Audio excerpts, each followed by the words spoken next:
வாழ்வாரத்தை வலிந்து திணித்து எம்மை அன்றாடம் திண்டாட வைத்த வாழ்க்கை முறையை, அங்கங்கே வந்தமரும் புத்தரை, மத திணிப்பை, மனித நேயமற்ற அரச செயற்பாடுகளை கண்டும் இளைய தலைமுறையை சீர்கெடுத்து புலியாய் பாய்ந்தவரை பழிவாங்கும் நோக்கில் அரசும் அரச இயந்திரமும் செய்யும் செயல் கண்டு தூங்கி நிற்காமல் புலத்திலும் நிலத்திலும் தமிழினத்துக்கு நல்வழி பிறக்க தமிழினம் தலை நிமிர விழிப்பு விழிப்பு. அன்பானவர்களோடு வணக்கம். நீங்கள் பார்த்து கொண்டிருப்பது STS தமிழ் தொலைக்காட்சி. STS தமிழ் தொலைக்காட்சியில் விழிப்பு நிகழ்வோடு இணைந்திருக்கின்றோம். எங்களோடு இணைந்திருக்கின்றார் குமார் யோகேஷ் அவர்கள். இவர் பன்முகப்பட்ட ஒரு ஆளுமையான கலைஞனாகவும் அது மட்டுமில்லாமல் பொதுப்பணிகளில் சிறப்பாக இணைந்திருக்கின்றவரும், அத்தோடு மனித உரிமை பற்றிய விடயங்களிலும் இணைந்து பணியாற்றுகின்ற ஒருவராகவும் முல்லைத்தீவிலிருந்து உண்மையிலேயே சிறப்பாக அத்தோடு யோகமா கலைக்கூடம் என்ற அந்த கலைக்கூடத்தின் மூலம் பல கலைஞர்களை உள்கொண்டு வருவராகவும் கலைத்துறையில் திரைப்படங்களை தயாரிப்பதற்கான முன்னோடியாக இருப்பவரும் என்று சொல்லி பல விதமான ஆளுமையான எழுத்தாளர் என்று சொல்லி பல விதமான ஒரு ஆளுமையமிக்க விழிப்போடு சந்திக்கின்றோம். வணக்கம் குமார் யோகேஷ் அவர்களே. வணக்கம். எனது அன்புக்கும் பெரும் மதிப்புக்கும் உரிய STS தொலைக்காட்சியினுடைய நிறுவனரும் சமூக செயல்பாட்டாளரும் கவிஞரும் பல்துறை கலைஞராக இருந்து செயல்பட்டு கொண்டிருக்கின்ற தேவராச அண்ணன் அவர்களுக்கும், இதை பார்த்து கொண்டிருக்கின்ற அனைத்து STS தொலைக்காட்சியினுடைய நேயர்களுக்கும் என்னுடைய இனிமையான வணக்கம்.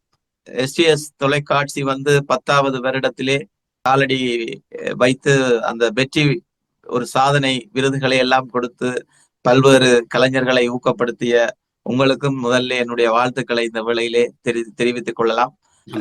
நல்ல சிறப்பாக நான் பார்த்தேன். தொலைக்காட்சியூடாக பல நிகழ்ச்சிகள் அருமையாக அந்த ஜெர்மன் நாட்டிலே மக்கள் எல்லோரும் உங்களுக்கு கை கொடுத்து உங்களுடைய அந்த உற்சாகமாக அந்த நிகழ்வை செய்திருக்கிறார்கள். அந்த வகையிலே அந்த STS-ஓடு இணைந்து கொண்ட அந்த உறவுகளுக்கும் என்னுடைய வாழ்த்துக்களையும் நன்றிகளையும் இந்த வேளையிலே கூறிக்கொண்டு, இன்றைய நிகழ்விலே நாங்கள் விழிப்போடு இணைந்திருக்கின்றோம். இந்த விழிப்பில் இன்று உங்களுடைய சமகால பார்வையாக அங்கே பார்க்கக்கூடிய இந்த விழிப்புணர்வுக்கு கொண்டு வரக்கூடிய நிகழ்வாக அல்லது ஒரு முன்னோடித்தனமான விடயமாக இதை பார்க்கக்கூடியதாக இருக்கிறது. உண்மையில நல்ல ஒரு தலையங்கத்திலே நீங்கள் இந்த நிகழ்ச்சியை கொண்டு வந்திருக்கிறீங்கன்னா, விழிப்பு என்பது ஒரு மனிதனுக்கு மிகவும் முக்கியமான ஒரு விடயம்.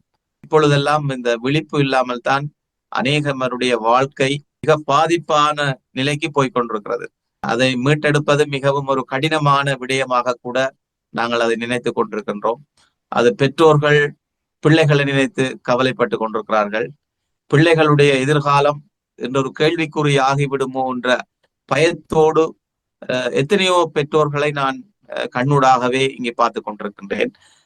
அதை விட இந்த சமூகம் மிகவும் ஒரு என்ன சொல்வது, இந்த போருக்கு பிற்பாடு மிகப்பெரிய ஒரு நிலைமைகளிலே மோசமாக இளைஞர்கள் பாதிப்புகளை சந்தித்துக் கொண்டிருக்கிறார்கள். அதற்காகவும் நாங்கள் வேலை செய்து கொண்டிருக்கின்றோம். இப்படி பல்வேறுபட்ட விழிப்புணர்வுகள் எமது சமூகத்துக்கு இப்பொழுது தேவையாக இருக்கிறது.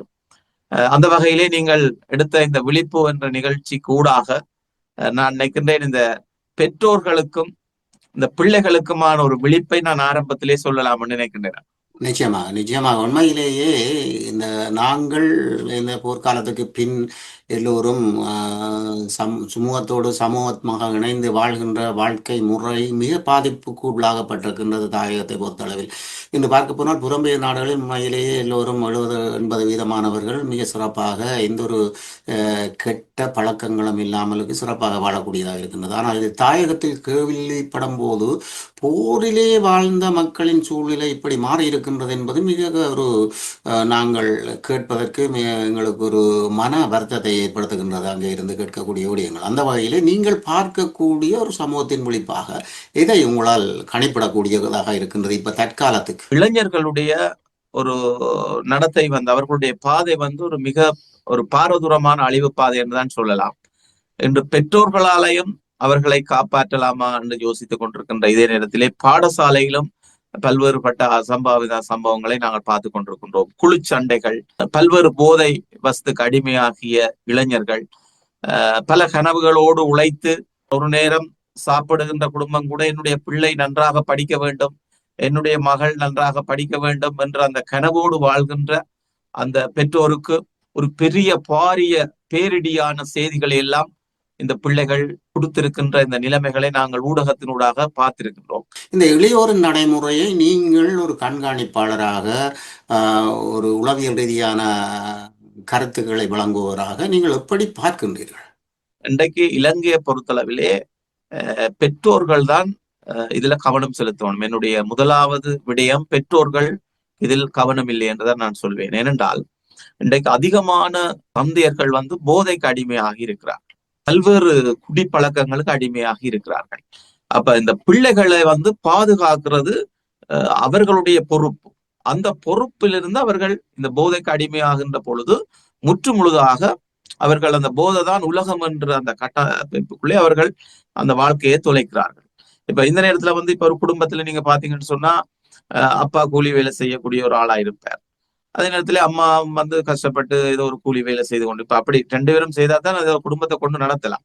அப்ப இப்படியாக இருக்கின்ற பொழுது இந்த பிள்ளைகள் பாடசாலை போவார்கள், வருவார்கள், அப்படி இப்படி என்று அந்த சம்பவங்கள் போய் கொண்டு கேட்கல. வீட்டிலையும் பாத்தீங்கன்னு சொன்னா, இப்ப தந்தை மாலை நேரத்துல வரைக்குள்ள குடிச்சிட்டு வருவார். அப்ப குடிச்சிட்டு வரைக்க பிள்ளைகளுக்கு ஒரு மன உளைச்சலை தரும். அது மாதிரி மனைவிக்கும் மன உளைச்சலை தரும். அப்ப அப்பா வரைக்குள்ள மிகப்பெரிய மோசமான ஒரு மனநிலையோடு வருவார், அடிப்பார், துன்புறுத்துவார், பேசுவார். எங்களுடைய என்ற ஒரு பயம் உணர்வு அங்கே வளர்க்கப்படுது. இந்த உணர்வு சும்மா சாதாரணமான ஒரு உணர்வு அல்ல. இது அடியிலே நாங்கள் அவர்களுக்கு ஒரு பயத்தையும் ஒரு வன்முறையையும் நாங்களே அங்கே குடும்பங்களிலே கற்றுக் கொடுக்கிறோம். இதுதான் உண்மை. அப்ப இந்த பிள்ளை வளர்ந்து கொண்டு போகக்குள்ள அந்த பிள்ளையும் தந்தையாருடைய வழியிலே செல்வதற்கு இந்த சமூகமும் அதுக்கு ஏற்ற வகையிலே 90% தயாராக இருக்குது. இன்னைக்கு வெளியில பாத்தீங்கன்னு சொன்னா, போத வஸ்துகள், கஞ்சா, குட்டு, அதுதெல்லாம் பல விதமான போதைகள், பயங்கரமான போதைகள் எல்லாம் இருக்கு.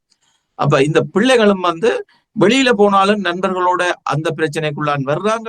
வீட்டிலேயும் இதே பிரச்சனை, இந்த தாய் தந்தையர்களுடைய இந்த பழக்க வழக்கம் இருக்கின்ற காரணத்தினால 16-17 வயசுல இந்த பிள்ளைகளுடைய மாற்றத்தை நாங்கள் பார்க்கிறோம். அதாவது மிகப்பெரிய வன்முறைகளை கட்டவிழ்த்து விழுகின்ற சம்பவங்கள் இன்றைக்கெல்லாம் யாழ்ப்பாணத்தில் எடுத்தால் உங்களுக்கு தெரியும். ஒரு வாழ்வெட்டு கலாச்சாரம் கூட உருவாகியிருக்கு. ஒரு அதிகமான அதாவது இது தேவையா? இன்றைக்கு ஒரு போர்ல இவ்வளவு உயிர்களை அழிந்த இந்த சமூகம் மீண்டும் ஒரு வன்முறை, மீண்டும் ஒரு கலாச்சாரத்தை நாங்கள் இந்த சமூகத்திலே பார்க்கும் பொழுது மிகவும் கவலையாக இருக்கு உண்மையிலே. இப்ப அண்மையில கூட பார்த்தேன், அநேகமான 1-2 இடத்துல இல்ல, வீடுகளுக்குள்ள பூந்து அடிச்சு வீடு எல்லாத்தையும் உடைச்சு, பெரிய தாய் தந்தையராக இருந்தாலும் அவர்களுக்கு மண்டையில உடைச்சு, காலை உடைச்சு, கையை உடைச்சு. இன்றைக்கு அதுல என்ன இன்பம் காண்கிறார்கள் என்றால் கேட்டால், அவர்கள் இன்னும் ஒரு பெரிய கர்மாவைத்தான் அங்க சுமக்கிறார்கள். இந்த மனித வாழ்க்கைன்ற அர்த்தமே அவர்களுக்கு புரியவில்லை. அது எங்கே ஆரம்பித்தது என்றால், இது அவர்களுடைய பிழை இல்லை, இந்த இளைஞர்களுடைய பிழை அல்ல, இது பெற்றோர்களுடைய பிழை என்றுதான் நான் இந்த இடத்திலே சொல்வேன். அடுத்தது பாடசாலை சமூகம்.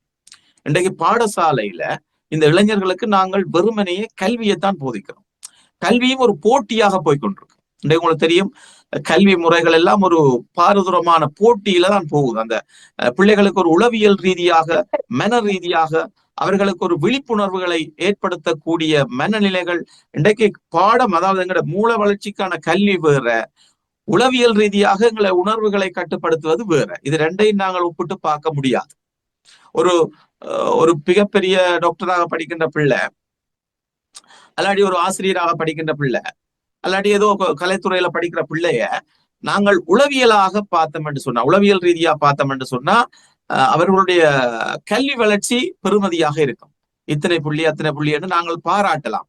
ஆனால் மற்ற பக்கத்திலே உள ரீதியாக அவர்களுடைய மனநிலை எப்படி இருக்குதுன்னு பார்க்கல, இதுல நாங்கள் கொஞ்சம் கவனம் செலுத்தணும். ஏனென்றால் ஒரு மனிதனுடைய ஆரோக்கியமும் அவனுடைய அந்த புத்துணர்ச்சியும் உளவியலா அவருடைய உணர்வுகளை அறிந்து கொள்வதில் தான் இருக்கிறது. இப்ப அதுக்கு நாங்கள் நிச்சயமாக இந்த மெடிடேஷன், ஒரு மைண்ட்ஃபுல்னஸ், அதாவது எங்களுடைய உடல்ல இருக்கிற உணர்வுகளை நாங்கள் அறியக்கூடிய மனிதர்களாக இருக்கணும். இப்ப கோபம், துக்கம், வெறுப்பு, இந்த மாதிரி சிக்கலான உணர்வுகள் எல்லாம் எங்களுக்குள்ள இருக்கு. இந்த உணர்வுகளை அளவீடு செய்யக்கூடிய அளவுக்கு எங்களுக்கு ஒரு ஆற்றல் இல்லை என்று சொன்னால், இந்த உணர்வுகள் எல்லாம் எங்களை குழப்பி போடும். அவ இந்த கோபத்தை கட்டுப்படுத்த இல்லாத ஒரு நிலைமை வரைக்குள்ள பெற்றோர்களை முழுமையாக குறை சொல்ல முடியாது. ஏனென்றால் பொருளாதார ரீதியாக பல தடைகள் கூட இருக்கு. அப்ப அந்த பொருளாதார ரீதியாக வருகின்ற தடைகளுக்காக ஒரு தந்தையார் ஒரு வேலை முடிச்சு அடுத்த வேலை அப்படி என்று ஓடிக்கொண்டிருக்கின்ற தந்தையாரும் இருக்கிறார். அப்ப அவர்கள் வெளியில வேலை செய்தால் அம்மா அதை கவனிக்கும். அப்ப அம்மா மாதிரி என்ன செய்யணும்? இன்றைக்கு நல்ல தொலைக்காட்சி வந்திருக்கு, நல்ல மொபைல் போன் வந்திருக்கு. அப்ப இன்றைக்கு அதுக்குள்ளேயே அவைகள் அடிக்ட் ஆகி போயிருக்கு. கிடைக்கிற நேரத்துல எல்லாம் ஒரே மொபைல் அவன் போன்ல நோண்டி கொண்டிருக்கிறது, போன்ல சும்மா சும்மா தேவையில்லாத இதுகளை பார்த்து கொண்டிருக்கிறது. அது மாதிரி இந்த தொடர் நாடகங்கள் இன்றைக்கு தென்னிந்தியாவில இருந்து அந்த நாடகங்களுக்குள்ளேயே பாரிய பிரச்சனை. தம்பிய தமையன் அப்படி கொல்றது, தந்தைய தகப்பன் அப்படி கொல்றது, மாமியார் எப்படி மருமகளை கொல்றது. இதுதான் நாடகம். அப்ப பாருங்க, எங்களுக்கு ஏற்கனவே இங்க ஒரு பிரச்சனை இருக்குது. நாங்கள் அந்த விழிப்புணர்வுக்குள்ள இன்னும் வரையில. அப்ப நாங்க பாக்குற விஷயங்களும் என்னவா இருக்குது? அங்க வன்முறையை தூண்டுற விஷயமா தான் இருக்கு. அப்ப இந்த வன்முறை இன்னும் ஒரு மடங்கு பாரதூரமாகிறதுக்கு நாங்கள் பார்க்கிற விஷயங்களும் அதுக்கு ஒரு காரணமாக இருக்கு. திரைப்படங்களை கூட இந்த இளைஞர்கள் முன்னுதாரணமாக எடுத்துக்கொள்ளுகின்ற சந்தர்ப்பங்களும் இருக்கின்றது என்பது உண்மையான விடயம். ஆனாலும் இதில் பெற்றோர்களின் பக்கங்கள் இருக்கின்ற தவறில் பார்க்க இந்த இளம் சமுதாயத்தினர் தங்களை தாங்கள் தப்பான நட்புகளுடன் சேர்கின்ற ஒரு விடயம் இருக்கின்றது அல்லவா? அதுக்கு அடிப்படை காரணம் இருக்குத்தானே. இப்ப ஒரு பிள்ளை நல்ல பிள்ளையாக இந்த சமூகத்துல வளர்றதும் ஒரு கூடாத பிள்ளையாக வளர்றதுக்கும் அதுக்கு எங்களுடைய வளர்ப்பு தான் நாங்கள் முக்கியம். அதைத்தான் நான் சொல்லியிருந்தேன். அதாவது நாங்கள் அந்த பிள்ளைக்கு ஒரு வன்முறையை சொல்லி வளர்த்தா பிள்ளை வன்முறையா தான் வளரும். பிள்ளைக்கு அன்பை சொல்லி கொடுத்து வளர்த்தா அன்பாத்தான் வளரும். அப்ப நாங்கள் பெற்றோர்கள் அதுக்கும் இதுக்கும் அடிமையாக இருந்து நாங்களும் ஒரு வன்முறையாளர்களாக சண்டை தட்டம், வீட்டுல சண்டை, அங்க சண்டை, இங்க சண்டைன்னு பார்க்க அந்த பிள்ளை ஒரு பரிணாம வளர்ச்சி இருக்கு. மூளையில அந்த பரிணாம வளர்ச்சி அந்த விஷயத்தை தான் ரெக்கார்ட் ஆகும். இப்ப நாங்கள் இதை ரெக்கார்ட் பண்ற மாதிரி எங்கட மூளையில ஏற்படுற ரெக்கார்ட் இருக்கு தானே. நாங்கள் சின்னல இருந்து நாங்கள் இப்ப உதாரணத்துக்கு நான் இப்படி சொல்றேனே, ஒரு சகோதர மொழி பேசுற அம்மாவும் ஒரு தமிழ் மொழி பேசுற அம்மாவும் ஒரே நேரத்துல 2 குழந்தைகள் பிறகு ஹாஸ்பிட்டல்ல. சகோதர மொழி பேசுற அம்மாவினுடைய பிள்ளை தமிழ் அம்மாவினுடைய கட்டிலும், தமிழ் மொழி பேசுற அம்மாவினுடைய பிள்ளை சகோதர மொழி பேசுற அம்மாவினுடைய கட்டிலும் வளர்த்தினால் இந்த தமிழ் பிள்ளை அங்கே சிங்கள சகோதர மொழியை தான் பேசும், அந்த பிள்ளை இங்கதான் பேசும். அப்ப இந்த மொழி, இந்த ஆற்றல் எல்லாமே எங்களுக்குள்ள இருந்தான் எங்க வழங்கப்படுது. அப்ப அதே மாதிரி அந்த பிள்ளைகள் வளர்ந்து கொண்டிருக்கின்ற நேரத்துல கூட நாங்கள் சொல்லிக் கொடுக்கின்ற விஷயம் என்பது மிக முக்கியமானது. இன்றைக்கு எந்த பெற்றோர்கள், நான் இதுல பப்ளிக்ல சொல்றேன், எந்த பெற்றோர்கள் பிள்ளைகளை இருத்தி கவனமாக பிள்ளைகள் இப்படித்தான் வளரணும், இப்படித்தான் இருக்கணும், இப்படித்தான் என்று நற்கருத்துக்களை சொல்ற பெற்றோர்கள் பிள்ளைகள் நல்லா வளரணும், நல்லா படிக்கணும், நல்ல டாக்டர் ஆகணும், இன்ஜினியர் ஆகணும், வெளிநாட்டுக்கு அனுப்பணும் என்ற கனவு இருக்கு. அதுல மாற்று கருத்துக்கிடம் இல்லை. ஆனா பிள்ளை எப்படி வளருதுன்ற ஒரு நிலைமையை பார்க்கிற அந்த நிலைமை இல்லை. அதைத்தான் நான் சொல்றேன். இன்னைக்கு அதாலதான் இப்படி ஒரு நிலைமைக்குள்ள போற அந்த பெரிய ஆபத்தான ஒரு விஷயங்களுக்குள்ள பிள்ளைகள் போய் தங்களை அப்படியே பாதிப்புக்குள்ள உள்படுத்துற ஒரு நிலைமை இருக்கு. இதுக்கு நான் இப்ப இலங்கை பூராவும் இந்த யோகா மெடிடேஷன் செய்து கொண்டிருக்கிறேன். அதாவது மைண்ட்ஃபுல்னஸ் என்ற ஒரு கோர்ஸ் இருக்கு. இப்ப எல்லா மனிதனுக்கும் கோபம் வரும், எல்லா உணர்வுகளும் இருக்கு. இப்ப உணர்வுகளை நாங்கள் என்ன செய்யலாம்? இப்ப உணர்வுகளை நாங்கள் இல்லாமல் இருக்க இயலாது. உணர்வுகள் இல்லாட்டி அது வெறும் ஜடப்பொருள் தான். அப்ப இந்த உணர்வுகளை அளவீடு செய்யறதுக்கு எங்களுக்கு தெரியணும். அதுக்கு ஒரு இந்த யோகாசனங்கள், அடுத்த தியானம், இந்த பயிற்சிகள் மிகவும் ஒரு மிக பெருமதியாக இருக்கும். இப்ப உதாரணத்துக்கு கோபம் எனக்கு இருக்கண்டா, இந்த யோகேஸ்வரன் எனக்கு கோபம் இருக்கண்டா, இந்த கோபத்தை உங்களால எனக்கு சொல்ல பார்க்கலாம். ஆனா கோபத்தை குறைக்கிற தன்மை யார்கிட்ட இருக்கணும்? என்னட்டதான் இருக்கணும். அது மாதிரி என்கிட்ட இருக்கிற கூடாத பழக்கங்கள் இருக்கு, என்னட்ட கொஞ்சம் பண்டு வைப்போம். அந்த பழக்கங்களை மாற்றுற தன்மை யார்கிட்ட இருக்கணும்? என்னட்டதான் இருக்கும். அப்ப அது நானா சுயமாக எப்ப முடிவெடுத்து அந்த என்னுடைய இந்த பதிவுல இருந்து அதை அகற்றுறனோ அன்றைக்குதான் நான் ஒரு தூய்மையானவனா மாறலாம். இல்லையா சும்மா நாங்கள் அட்வைஸ் கேட்கலாம் ஒழிய அந்த மாற்றத்தை நாங்கள் கொண்டு வரையலாம். இப்ப நிறைய அட்வைஸ் சொல்லிடும், நிறைய இடங்கள்ல சொன்னாலும், ஆனா சுயமான அந்த மாற்றத்தை கொண்டு வரதுதான் இங்க ஒரு பெரிய கேள்விக்குறியா இருக்கு. அப்ப அந்த மாற்றங்களை கூடுதலாக பெற்றோர்கள் அதை கொண்டு வரணும் என்றதான் என்னுடைய இந்த கருத்து. அதை விட அடுத்தது பாடசாலை சமூகத்தினரையும் இந்த பொறுப்பு இருக்கிறன்றதை இந்த வேளையில நான் தெரிவித்துக் கொள்றேன். நிச்சயமா உண்மையான விடயங்கள். இந்த சமுதாயம் சீராக வாழுகின்ற பொழுதுதான் அந்த சமுதாயத்தின் கலை கலாச்சாரங்கள் துவக்கம் அனைத்தும் பேணி காக்கப்படும் என்பதும் உண்மையான விடயம். அதுபோல நாங்கள் எங்களுடைய கௌரவத்தோடு வாழ்வதற்கு அது அது ஒரு தூண்டுதலாகவும் இருக்கும். இப்பொழுது பல விதமான மோட்டுத்தனமான செயல்களை செயல்படுபவர்கள் அவர்களுடைய சிந்தனைகள் வேறு கோணமாகத்தான் இருக்கும், பன்முக ஆளுமையை கொண்டதாக இருக்காது. அந்த வகையில் இந்த பொதுப்பணிகள் ஊடாக இவர்களுக்கான நன்மையான பயிற்றுவிப்புகள் ஏதாவது அங்கே வழங்கப்படுகின்றதா? உண்மையில இது ஒரு நல்ல கேள்வி. இன்றைக்கு பல அமைப்புகள், பல நிறுவனங்கள், பல பேர் பல்வேறு முயற்சிகள் எடுக்கணும். அந்த முயற்சிகள் கூட வெற்றி அளிக்கல. அதுக்கும் ஒரு காரணம் இருக்கு. என்னண்டா, இன்றைக்கு நான் ஒரு கருத்து சொல்றேன்னு சொன்னா இந்த கருத்துக்கு நான் தகுதியானவனான்னு நான் என்ன கேட்கும்.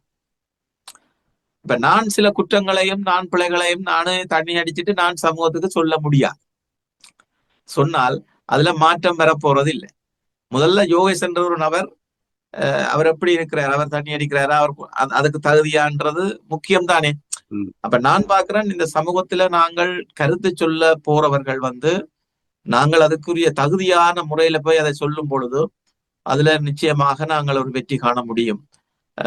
இன்றைக்கு நாங்கள் 90% அவர்கள் கூடுதலா நாங்கள் இந்த கலாச்சார முறைக்குள்ளே வந்து கொண்டிருக்கிறோம். எல்லா பாட்டி என்றாலும் அங்க குடிதான், அதாவது போதை இருக்கும். இல்லைன்னா இது ஒரு பாட்டியா, இது என்ன உனக்கு பண்ணெடுக்க தெரியாதான்னுட்டு போவாங்க. இப்ப நான் கூட எத்தனையோ நிகழ்வுகள்ல போய் கலந்து கொண்டா என்ன கூட நேரடியா சொல்றாரு, உனக்கு வாழ தெரியாதுன்னு கூட சொல்றாரு. ஏன்னா தண்ணி அடிக்க தெரியாட்டி வாழ தெரியாது. அது ஒரு புறம் இருக்க சேர்க்க மாட்டார்கள், எங்களை அப்படியான இடங்களில் சேர்க்க மாட்டார்கள். நண்பர்களும் இல்லை, பெருசா நண்பர்கள் இல்லை. ஏனென்றால் எல்லாருமே அந்தந்த இதுகளோட இருக்க நாங்கள் ஒரு ஆள் வித்தியாசமா இருக்க ஏதோ ஒரு வித்தியாசமான முறையில எங்களே பாக்குறாங்க. இவர் என்னத்தை அனுபவிக்கிறார், என்னத்தை இவர் இதன்றார், இவர் தண்ணி அடிக்கிறீங்களா அதன்றையில ஸ்மார்ட் பேஸ் பண்ணி. அப்ப இன்றைக்கு அந்த கருத்து சொல்றதே, அதை கேட்கிறதே ஒரு பெரிய பாரதூரமான ஒரு கேளிக்கையாக மாறிடுச்சு. உண்மையில நான் ஒரு கோயில்ல சொன்னேன், சில முந்தியெல்லாம் இந்த கோயில்கள்ல நல்ல சொற்பொழிவுகள் இருக்கும், நல்ல ஆன்மீக கருத்துக்கள் இருக்கும், அந்த வழி நடத்துற விஷயங்கள் எல்லாம் இருக்கும். அப்ப இன்றைக்கு அந்த கோயில்கள் எல்லாம் அப்படி இல்லை, அது ஒரு பிசினஸா மாறிக்கொண்டிருக்கு. அது போறது டக்குன்னு பூசை பண்ணிட்டு விட்டு ஓடுறது, அடுத்து அடுத்து அடுத்து அடுத்துன்னு போதொழிய அங்க என்ன எங்களுடைய ஆன்மீக மாற்றத்துக்கு என்ன நிகழ்துன்னு சொன்னா எதுவுமே அங்க நிகழல. வெறுமனையே நாங்கள் அது போறது வாரது இப்படித்தான் போய் கொண்டிருக்கு. அப்ப எங்களுடைய சிந்தனைகள்ல எங்களுடைய ஒரு புத்துணர்ச்சி வரப்போற நிலைமை இல்லை. அப்ப மாற்றங்கள் நிகழ்த்தப்பட வேண்டியவர்கள், மாற்றங்கள் நிகழ்த்தப்பட வேண்டிய இடங்கள் இன்றைக்கு ஒரு வேகமான ஓட்டமா இருக்கு. ஆனா அந்த ஓட்டம் எங்கு ஓடுறோம், என்னத்தை சாதிச்சோம்னு கேட்டா ஒன்றும் இல்லை. இன்றைக்கு நாங்கள் ஒரு இடத்துல நின்று அந்த கருத்தை சொல்லத்தான் வேணுமெண்டா அதை நிச்சயமா நாங்க சொல்லித்தான் ஆகணும். அந்த பிள்ளைகளை நாங்கள்லாம் பாதுகாக்கணும். அது மாதிரி ஒரு ஆலயத்துல அந்த சொற்பொழிவு ஆற்றி அந்த பிள்ளைகளை அந்த சமூகத்தை மாற்ற வேணும்ன்றா அதை கட்டாயம் செய்துதான் ஆகும். அப்ப அண்மையில நான் ஒரு கோயில்ல சொன்னேன், இப்படி ஒரு நல்ல ஒரு கவியரங்கம் செய்வோம்னு சொல்லி. அங்க இளைஞர்கள் சொன்னாரோ, அது என்ன கவியரங்கம், அதையெல்லாம் இங்க கேட்க மாட்டேனோம், அதெல்லாம் கேட்கறதுக்கு இங்க ஆக்கள் தயாரில்லை, அதெல்லாம் தேவையில்லை. அப்ப நான் யோசிச்சு பார்த்தேன், முந்தியெல்லாம் இந்த கவியரங்கங்கள், கவிதைகள், நல்ல கலை நிகழ்வுகளை ரசிக்கிறதுக்கு ஒரு சமூகம் இருந்தது. என்ன இன்றைக்கு ஒரு கவியரங்கத்தையே கேட்கறதுக்கு தயாரில்லை, அது நேரடியாவே சொல்லிடும். அது என்ன கவியரங்கம், அதையெல்லாம் கேட்டுக்கொண்டிருக்க மாட்டாங்க. அப்ப அந்த கவியரங்கத்துல என்ன சொல்லப்பட போகுது, ஒரு சமூக மாற்றம், நல்ல சிந்தனை தான் சொல்லப்பட போகுது. அப்ப அதை கேட்கறதுக்கு எங்கட மூளை தயாரில்லை, விளங்குதானே. அப்ப நான் சொல்ற இந்த நீங்க கேட்ட பதிலுக்கு, இந்த சமூகத்துக்கு கருத்துக்களை சொல்ல வந்தாலும் அதை கேட்டு மாற்றத்தை கொண்டு வர்றதுக்கு சிலருடைய மூளை இன்றைக்கு தயார் இல்லாம இருக்கு. அப்ப நாங்க நினைக்கிறோம், நான் இந்த இடத்துல அவைக்கு சொல்றேன், இதை விளங்கிக் கொள்ளுங்க. இந்த புதிய ஆண்டுல நாங்கள் என்ன தொடர்பு கொண்டு இருக்கிறீங்களோ அதுக்கு நன்றி. இந்த மானுட வாழ்க்கை என்றது மிக மிக முக்கியமான வாழ்க்கை. இந்த பிரபஞ்சம், இந்த 5 பஞ்சபூதம் இருக்குத்தானே, நீர், நெருப்பு, நிலம், காற்று, ஆகாயம். இந்த 5ல தான் எங்களுடைய இந்த சரீரம் கட்டமைக்கப்பட்டிருக்கு. இந்த 5ம் எங்களுடைய இந்த உடம்புல இருக்கு. நீர் இருக்கு, தண்ணி இருக்கு, காற்று இருக்கு, உள்ளுக்குள்ள வெளி இருக்கு. அப்ப பாரமானது. இப்ப இந்த 5ம் சேர்ந்துதான் எங்களுடைய இந்த சரீரமாக இருக்கு. இந்த பிரபஞ்சத்துல நாங்கள் பிழையாக சிந்திக்கின்ற பொழுது இந்த பிரபஞ்சமே எங்களுக்கு அந்த பிழையான நிலைமைகளை தான் உருவாக்கி திருப்பி ரிப்பீட்டா தந்து கொண்டிருக்கும். ஆரோக்கியமா என்னுடைய வாழ்க்கை வராது. என்னுடைய சிந்தனைகள் நன்றாக இருக்கின்ற பொழுது இந்த பிரபஞ்சமே எனக்கு அந்த அழகான வாழ்க்கையை தந்து கொண்டிருக்கும். அப்ப சிலர் நினைக்கிறார்கள் நான் எப்படியும் வாழலாம், நான் எப்படியும் செய்து என்னவும் செய்து இந்த வாழ்க்கையை எப்படியாவது நான் முன்னுக்கு கொண்டு வந்துட்டு நான் போயிடலாம் என்ற ஒரு மாயையான கற்பனைக்குள்ள வாழினோம். அங்கதான் நாங்கள் எங்களோட வாழ்க்கையில தோற்று போறோம். இந்த ஆன்மீகம் என்றது அது உண்மையா, அதாவது நான் இப்ப மதம் சார்ந்து சொல்லவில்லை, இந்த பிரபஞ்சம் பஞ்சபூதங்கள் சார்ந்துதான் நான் சொல்லுகிறேன். எனவே இப்ப உதாரணத்துக்கு பாத்தீங்கன்னு சொன்னால் நெருப்பு வாழ்க்கைக்கு தேவையானதுதான். ஆனா அந்த நெருப்பாலே ஒரு ஒரு ஒரு ஒரு கிராமத்தை அழிக்கவும் முடியும், எங்களை தேவைக்கும் அதை எடுத்துக்கொள்ள முடியும் இல்லையா? அப்ப நெருப்பை நாங்க தொடர்ந்து எரிய விட்டா என்ன செய்யும்? ஒரு கிராமம் அழிஞ்சு போயிருந்தானே. அதே மாதிரி இந்த கோபம் நெருப்போட சம்பந்தமானது, வெப்பத்தோட சம்பந்தமானது. அப்ப அந்த ஒரு மனிதனுக்கு இந்த கோபம் இருக்கேக்குள்ள அது தொடர்ச்சியாக அந்த உடம்புல அந்த கோபம் இருக்கேக்குள்ள அது கிட்டத்தட்ட நான் அந்த நெருப்பை கொளுத்தி நூக்காவிட்டால் அது அழிஞ்சு போகும் தானே அந்த சமூகம்.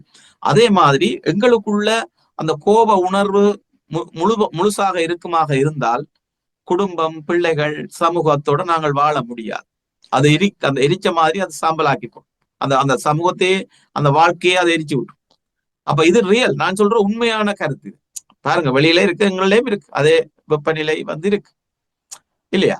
உடம்பு சூடாகுது தானே. அப்ப இதுல பிளஸ் மைனஸ் இருக்கு. நாங்க உடம்பின் எங்கட பேலன்ஸ் பண்ணி கொள்ளணும். நான் இதுல என்ன நிலையில இருக்கிறேன்? இப்ப அடிக்கடி நான் கோவப்படுறேன்னா, அடிக்கடி எனக்கு கோவம் என்ன பிரச்சனைக்குள்ள உள்ளாக்குதா, நான் போற இடத்துல நான் எப்படி என்ன வார்த்தை பிரியோகங்கள் இருக்குது என்ற அந்த விஷயங்களை இப்ப நான் தான் அறியும். வெளியாக்கள் பார்த்துட்டு இருப்பாங்க, இவன் என்னடா கோபக்காரன் இருக்கிறான், இவன் ஒரு சண்டியனா இருக்கான்னு சொல்லுவாங்க. ஆனா அந்த கோபம் மனநிலை என்னட்டு தானே இருக்கு, அதை குறைக்கிறதும் கூட்டுறது சாவியார்கிட்ட இருக்கு, என்னட்டு தான் இருக்கு. அப்ப அந்த நிலைக்கு நான் மாற்றணும்டா அந்த மனிதன் நிச்சயமாக மெடிடேஷன் செய்யணும். செய்த என்ன நான் செக் பண்ணி கொள்ளணும்.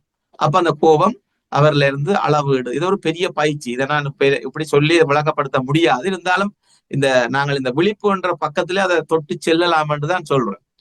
இதே மாதிரி இந்த 5 வகையான பஞ்சபூதங்களுக்கும் 5 வகையான எங்களோட உணர்வுகள் வேறுபட்டு இருக்கு.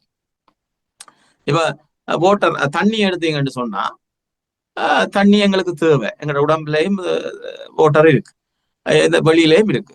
அப்ப இந்த தண்ணி எங்களை அழிக்கவும் கூடும், எங்களுக்கு தேவையா எடுத்த அளவானது அளவா இருக்கு. சுனாமி அலையா வந்தா அது ஆபத்தா மாறும், அது சும்மா வகைக்கு அளவா தான் இருக்கு. அதே மாதிரி எங்களுக்குள்ளேயும் அது ஆபத்தாகவும் இருக்கும், அது அளவாடா இருந்தா அளவாகவும் இருக்கும். நான் சொல்ற விளங்கு தானே. அப்ப இந்த 5 பஞ்சபூதங்களால் தான் இந்த உடம்பு கட்டமைக்கப்பட்டிருக்கின்றால், நாங்கள் வாழும் பொழுது அது இது பெரிய சொத்து கார் அப்படி எல்லாம் நினைச்சு கற்பனையில நாங்கள் வாழ்றோம். ஆனா உண்மையான வாழ்க்கை என்ன? எங்களுக்குள்ள இந்த ஆன்மாவை சுத்தப்படுத்துறதுதான் உண்மையான வாழ்க்கை. நான் ஒரு வரியில பிரதிபண்ணா, உங்களுக்கு தெரியும், அவர் எழுதியிருந்தார், தெய்வமங்கே தேடுகிறான் மனிதன், ஞானம் இழந்து தன்னை தானே தேடுகிறான் இறைவன். இப்ப இந்த இடத்துல பாத்தீங்கன்னு சொன்னா, நாங்கள் தெய்வம் கோயிலுக்குள்ள இருக்குதா அல்லாட்டி எங்கேயாவது இருக்குதா என்று நாங்கள் எல்லா இடமும் தெய்வத்தை தேடுறோம். ஆனா தெய்வம் எங்கேயும் இல்லை, இங்க இருக்கிறார் எங்களுக்குள்ள.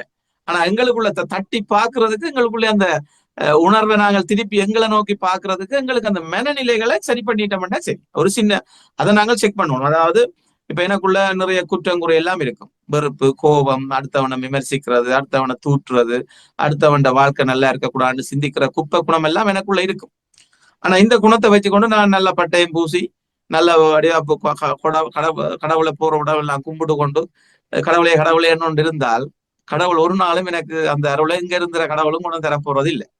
என்னுடைய இதயத்தை நான் எப்பொழுது இந்த குறை குப்பை எல்லாத்தையும் அகற்றி நான் சுத்தப்படுத்துகிறனோ, அன்றைக்குத்தான் எனக்கு உண்மையான விமோசனம். இந்த கடவுள் என்னுடைய இந்த சரீரத்துக்குள்ள கடவுள் வருவார். அப்ப கடவுள் எனக்குள்ள வரணும்னு சொன்னா, நான் என்னுடைய இதயத்தை சுத்தப்படுத்தி வச்சிருக்கிற பொறுப்பு என்ற கையில தான் இருக்கு. நான் போய் கோயில்ல அது எங்களுடைய கலாச்சார பண்பாடுகள்ல இன்றைக்கு எங்களோட சைவ சித்தாந்தங்கள் முறைகளை கொண்டு வந்திருக்கு. இன்றைக்கு அந்த இடங்களே நாங்கள் ஒரு பிசினஸ் பிளானா மாத்திட்டோம் இல்ல. ஒரு கலாச்சாரத்துல பாருங்க, இன்றைக்கு அது கூட ஒரு மோசமான ஒரு நிலைக்குள்ள நாங்கள் விமர்சிக்கிற அளவுக்கு கொண்டு வந்து விட்டு இருக்கிறோம் இல்ல. யார் இது கொண்டு வந்தது? நாங்கள் தானே கொண்டு வந்திருக்கிறோம். இன்றைக்கு பாருங்க, இன்றைக்கு எத்தனையோ கோயில்கள்ல அது இது என்றெல்லாம் பார்த்து இன்றைக்கு கோயிலை கூட நாங்க பிரிச்சு வச்சிருக்கிறோம். நான் குறிப்பிட்டு சொல்லல, இன்றைக்கு எத்தனையோ கோயில்கள்ல அந்த கோயில் நிர்வாகத்தினரால் கூட கட்டமைக்க முடியாத நிலைமை வந்திருக்கு. யார் கொண்டு வந்த அந்த நிலைமைக்கு? நாங்கள்லாம் கொண்டு வந்து விட்டுருக்கிறோம். இன்றைக்கு யாரோ வந்து அதுக்கு வந்து பங்கு போட்டு நாங்கள் அதை பார்க்கிறோம்ன்ற பொறுப்பை கூட எடுக்கிற அளவுக்கு சில இடங்கள் மாறி இருக்கு. அப்ப இந்த நிலைமையெல்லாம் எங்களுடைய அறியாமையால், எங்களுடைய மனதில் இருக்கின்ற ஒரு வன்மமான சிந்தனைகளால் உருவாகுதொழிய உண்மையான இறை சக்தி வந்து நாங்கள் எவ்வளவுத்துக்கு அதை விட்டு கொடுக்குறோம், எவ்வளவுத்துக்கு நாங்கள் அதை இதன்றமோ அங்கதான் நாங்கள் வெற்றி பெறுறோம். நான் இன்னும் ஒரு விடயத்தை இந்த பிரபஞ்சத்தோட சொல்லலாம்னு நினைக்கிறேன். இந்த பூமியை பார்த்தீங்கன்னு சொன்னா அது வந்து ஒரு பாரமானது, சக்தி வாய்ந்தது, எங்களை எல்லாம் தாங்கி வழி நடத்தி கொண்டிருக்கின்ற ஒரு அழகான பூமி. இப்ப நீங்க ஜெர்மன் நாட்டுல இருக்கிறீங்க, ஜெர்மன் நாட்டுல நீங்கள் வாக்கிங் செய்து கொண்டு போய்களே அப்படி பார்ப்பீங்க, ஒவ்வொரு நிலைக்கும் ஒவ்வொரு மாறுபடும். சில இடத்துல சினோ கொட்டி இருக்கும், சில இடத்துல அந்த பூக்கள் எல்லாம் பறந்திருக்கும். நானே அதை பார்த்து ரசிச்சிருக்கிறேன். அது மாதிரி எங்கட நாட்டிலேயும் ஒவ்வொரு இடங்கள்ல ஒவ்வொரு வேறுபடும். அப்ப இந்த இயற்கை வந்து அழகே அப்படியே கொட்டி கிடக்கும். பூமி வந்து ஆனால் அது கர்வம் கொள்ளையில, மமத கொள்ளையில, செருக்கு கொள்ளையில, நான் பெரிய ஆளுன்னு சொல்லையில, ஆனா எளிமையா இருக்கு, நாங்கள் பார்த்து ரசிக்கிறோம். அதை விட நாங்கள் இன்னொரு வேலை ஒன்று செய்யறோம். இந்த பூமியில வந்து இன்றைக்கு நாங்கள் எவ்வளவோ குப்பை கூலங்களை எல்லாம் கொண்டே கொட்டி அந்த பூமிக்கு அசிங்கமான வேலைகளை எல்லாம் நாங்கள் செய்யறோம். ஆனா அந்த குப்பை கூலங்களை எல்லாம் கொட்டினாலும் பூமி என்ன செய்யுது? அவ்வளத்தையும் எடுத்து அப்படியே பசலையாக்கி, போஷணையாக்கி, சக்தியாக்கி மீண்டும் அதை நீங்கள் பாவியம் கொண்டு திருப்பி தருது. அப்ப இந்த பூமிக்கு இருக்கிற ஒரு பண்பை பாருங்க, எவ்வளவு அழகான ஒரு பண்பு. ஆனா நாங்க மனிதராகிய நாங்கள் இன்றைக்கு ஒருதன் எங்களை வெறுத்தா, அல்ல ஒருதன் என்னோட சண்டை பிடிச்சா, அல்ல ஒருதன் எனக்காக ஏதாவது செய்தால் அவனை எங்க வச்சு நான் அவனை பழிவாங்கலாம்ன்ற அந்த கொடூரமான சிந்தனை உருவாகுது அல்லவா? இங்க நாங்கள் எங்களுடைய ஆன்மீகத்தை தொலைக்கிறோம். நிச்சயமாக எங்களை நோக்கி யார் யார் வெறுக்கிறார்களோ, யார் யார் எங்களை நோக்கி விமர்சிக்கிறார்களோ, யார் எங்களோட வாழ்க்கைக்கு பாதிப்பை தருகிறார்களோ அவர்களை நோக்கி நாங்கள் உதவி செய்யும். அப்ப இதே மாதிரி தான் இந்த இளைஞருக்கும் நிறைய கருத்துக்களை நாங்கள் சொல்லி கொடுக்கணும். இது வந்து நான் ஒரு குறிப்பிட்ட நேரத்துல உங்களுக்கு இந்த கருத்தை இந்த புதிய வருடத்துல தரக்கூடிய மாதிரி இருந்த ஒரு வாய்ப்பை தந்த, அதாவது STS தொலைக்காட்சியினுடைய நிறுவனர் எனது அன்புக்குரிய தேவராஜ் அண்ணாக்கு மிக்க நன்றி. மீண்டும் வாய்ப்புகள் வருகின்ற பொழுது இது வந்து ஒரு செயல்முறை பயிற்சிகளாகத்தான் செய்ய முடியும். அப்படி வாய்ப்புகள் வருகின்ற பொழுது நிச்சயமாக இந்த இளைய சமுதாயத்தை மாற்ற முடியும். அதை நான் மாற்றியும் இருக்கின்றேன் என்றதையும் இந்த இடத்திலே நான் கூறிக்கொள்கின்றேன். சிறப்பு. உண்மையிலேயே தாயகத்தை பொறுத்தவரையில் நாங்கள் பார்க்க போனால் எத்தனையோ பிரச்சனைகளை நாங்கள் இந்த விழிப்பு மூலம் கொண்டு வரக்கூடிய ஒரு கட்டாயம் இருக்கின்றது என்பது பார்க்கக்கூடியதாக இருக்கின்றது. அது ஆலயம் ஆக இருக்கலாம், அல்லது மாறுபட்ட விடயங்களாக இருக்கலாம், கலையாக இருக்கலாம். நாங்கள் இப்பொழுது நீங்கள் தொட்டு சென்ற இந்த நாடகங்களால் ஏற்படுகின்ற விடயங்களாக இருக்கலாம். இவை அனைத்தையும் தனித்தனியாக நாங்கள் கால ஓட்டத்திலே இந்த விழிப்பு மூலம் உங்களோடு நாங்கள் கலந்துரையாட இருக்கின்றோம் என்பதையும் கூறிக்கொண்டு, சிறப்பாக இன்று இந்த விழிப்பில் இணைந்து கொண்டு இந்த இளைஞர்கள் பற்றிய பார்வையோடு அதோடு நீங்கள் அது எப்படி அதை சமநிலைப்படுத்தலாம், அதற்கான விளக்கங்கள் என்ன என்பதையும் தொட்டு சென்று சிறப்பாக இந்த விழிப்போடு இணைந்திருந்தமைக்கு உங்களுக்கு நன்றியை தெரிவித்துக் கொள்கின்றோம். நீங்கள் கலந்து கொண்டமைக்கு உங்களுக்கும் என்னுடைய நன்றிகளையும் வணக்கங்களையும் தெரிவிக்கின்றேன் அண்ணா. நன்றி. நல்ல உறவுகளை இதுவரை பார்த்தது விழிப்பு நிகழ்ச்சியில் எங்களோடு இணைந்திருந்தவர் குமார் யோகேஷ் அவர்கள். இவர் பன்முகம் வட்ட ஆளுமையான ஒரு கலைஞராக மட்டுமல்ல, பொது செயற்பாட்டாளராகவும் அதுபோல உளவியல் ரீதியான விடயங்களை எடுத்துரைப்பவராகவும், இன்னும் யோகா போன்ற விடயங்கள், அது மட்டுமல்ல மனித உரிமையோடு இணைந்து பயணிப்பவராகவும், யோகமா கலைக்கூடம் என்ற கலைக்கூடத்தின் மூலம் கலைஞர்களை வெளிக்கொண்டு வருவதாகவும், திரைப்படங்களை தயாரிப்பதாகவும், கலைத்துறையிலே மிக ஆளுமையாக பேச்சாளராகவும் பன்முகப்பட்ட ஆளுமையாளராக இருக்கின்ற குமார் யோகேஷ் அவர்கள் தாயகத்தின் விழிப்பில் எதை கொண்டு வர வேண்டும் என்ற அடிப்படையில் இந்த புதிய விடயத்தை கொண்டு வந்திருக்கின்றோம். இதுபோன்று தொடர்ந்து குமார் யோகேஷ் அவர்கள் எங்களோடு இணைந்திருப்பார். அவருடைய ஆளுமைக்கும் அவருடைய முகாமைத்துவத்துக்கும் அவருடைய சிந்தனைக்கும் மிக ஆளுமையான விடயங்களை இந்த விழிப்பிலே கதைக்க வேண்டும் என்பதை நாங்கள் இன்னுமுறை கேட்டு STS தமிழோட அவருக்கு அந்த கருத்தை முன்வைத்துக் கொண்டு மீண்டும் அடுத்த விழிப்பில் சந்திப்போம். நன்றி, வணக்கம். மிகவும் நன்றி, மிகவும் நன்றி. நன்றி, நன்றி.